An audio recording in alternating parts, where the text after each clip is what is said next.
Column from examples has greatly improved in recent years, now capable of recognizing complex patterns.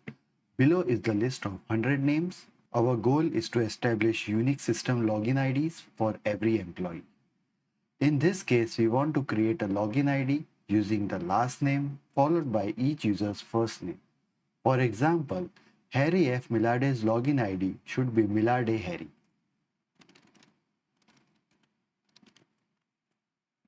Take a look at the capitalization in this text. It is essential to have a proper capitalization even if the source data doesn't follow this rule. Luckily, Excel has a built-in feature called Flash Fill that can help us with this task. All you have to do is to provide some examples. We have already done this for the first name. However, for the second name, Lang Fritz, Flashfill is still trying to pick up the pattern. To help it out, we have to keep typing. After we type Lang Fritz correctly, we can press enter. When we move on to the next name, Flashfill will have learned the correct pattern and apply it automatically. We must ensure we don't misspell anything as this can confuse Flashfill. It seems that the current formatting is incorrect. For instance, Mark Sandrick is not in the proper format, so let us type it correctly. And it has changed the name, which has the similar pattern. Also check on row 20 and 21. The format is still not correct, so let us correct it. And press enter, and now I think the formatting is proper. For more complex case like in row 23, Francis Ford Coppola is written as Coppola Francis, that is the last name and the first name. The format appears to be okay and our task is completed. Flashfill is a powerful tool but comes with some limitations. One of the downside of using Flashfill is that it is not dynamic. So if there is any change in the data, you have to repeat the steps again. However, the advantage of Flashfill is that it is easy to use. But what if the request is not as simple as our previous example? What if we need to extract the first characters of the first name and the first 6 characters of the last name? Unfortunately, this is not something that Flashfill can currently handle. Although it may be possible in future version, the current version of Flashfill cannot pick up such patterns. To help Flashfill understand such pattern, we can provide some example. So let me delete the column of previous Flashfill by pressing Ctrl minus. For instance, if we take Miller as the last name and the first name starts with H, the output should be Miller H. Similarly, if the last name is just 4 characters like Lang and the first name starts with F, we need to get all the characters from the last name and the first character from the first name. The output should be Lang F. And for backend Lloyd, it should be backend L, where backend is only 5 characters long. Flashfill will struggle to pick up this pattern. To provide additional example, let's examine Sandry M as well and Cottrell Williams. So currently, Flashfill is unable to handle these cases. Flashfill has stopped recognizing the pattern. For more complex cases like this, we can use the columns from example feature to pick up the pattern. Let's clear the Flashfill data.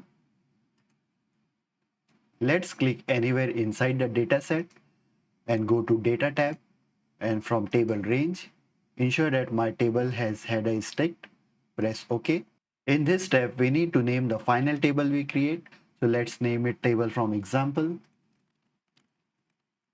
and press enter. To add a column from examples, we need to click on the Add Column tab and then to Columns from Example. Then we need to provide some examples. So the first one is Miller H. Press enter. The second one is Lang F. Press enter.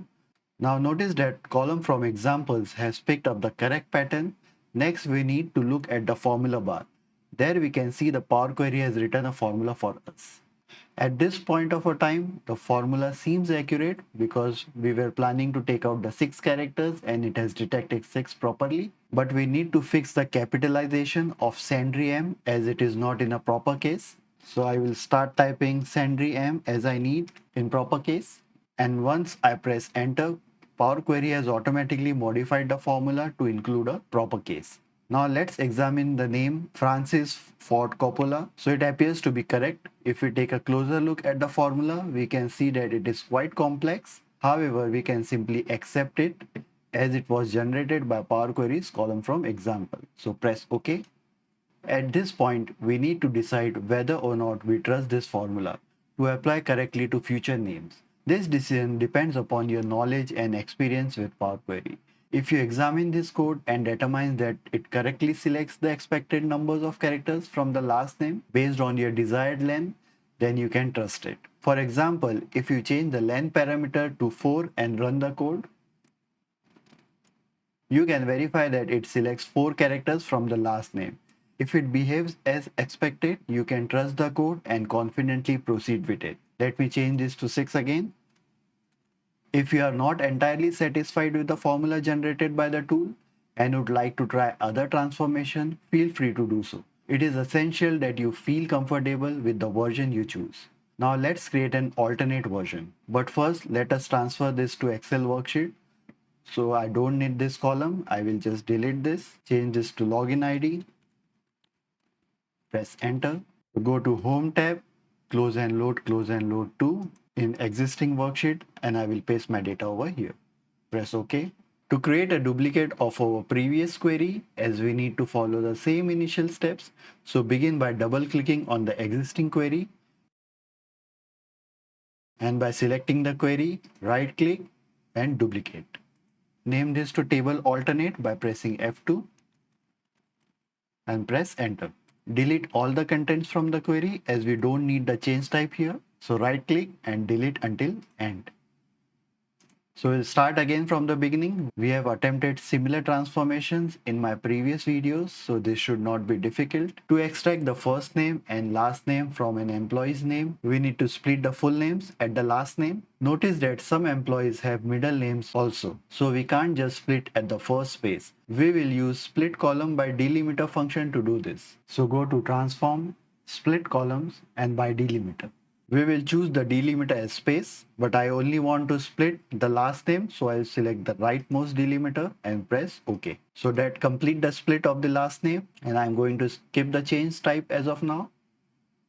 Now we need to extract the first 6 characters from the last name. Luckily, we can do that directly in this window. To achieve this, I will navigate to the transform tab and extract first characters, and I'll type 6 over here. Press OK. So now we have 6 characters of the last name. The next step is to ensure that the text is properly formatted with the first letter of each word capitalized. To do this, you should go to Format and capitalize each word. So following this, you need to extract the first character of the first name. To do this, simply highlight the column, go to Extract, First Character, and now you will select 1. Press OK. And now we have first characters of the name. We can either capitalize each word or make it all uppercase since we have only one letter. So let us select this, go to Format and Uppercase. To combine column, we need to merge them. To do that, we first need to highlight the columns we want to merge. The order in which we highlight them is very important because it determines which name comes first. So first select the last name and then press Ctrl and select the first name. Go to merge column in transform tab. This time I don't require any separator, so I'll keep this as none, and the new column name will be login ID. Press OK. So everything looks good. Finally, we can bring this merge data to the worksheet by selecting home tab, close and load to. I'll paste my data over here and press OK. So that was the alternate version of getting the same result. Both versions are good. Go with the one that you feel most comfortable with. And thank you for watching this video. We are gradually building our expertise in Power Query. So please subscribe to my channel and I will see you in the next video.